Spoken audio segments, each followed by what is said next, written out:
There are legends of stories so terrifying they must be hidden away, never to be exposed to mortal eyes.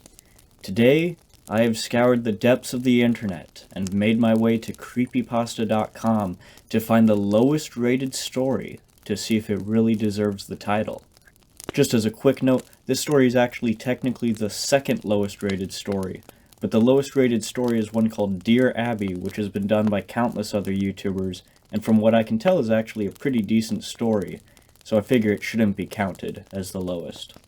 So, my loyal viewers, sit back, relax, and let's see what Horrors of the Commonwealth has to offer.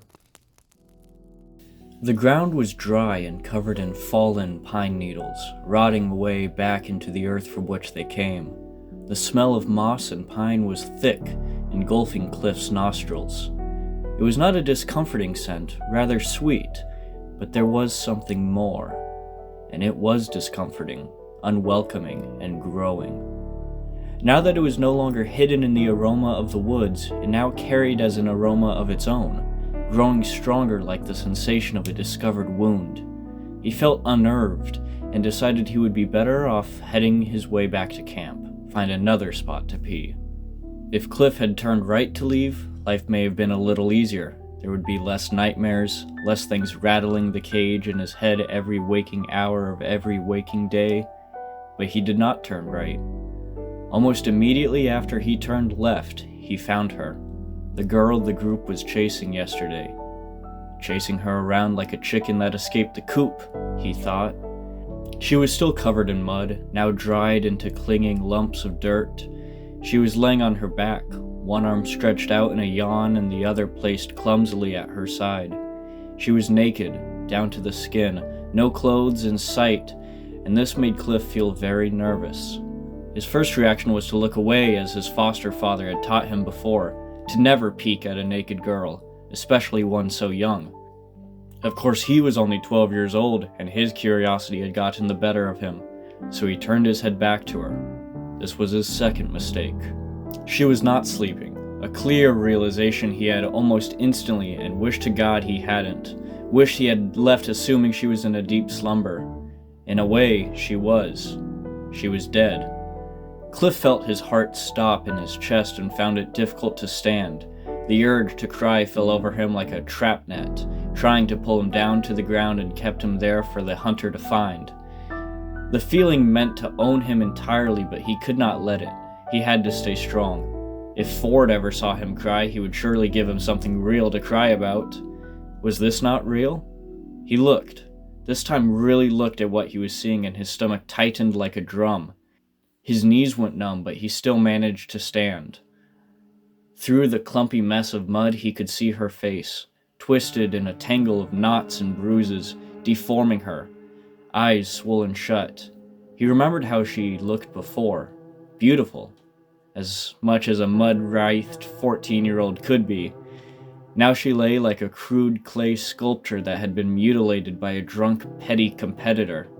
There was a dark blue ring around her neck, swollen twice its normal size, and his eyes ventured down. This was it, his biggest mistake. Blood.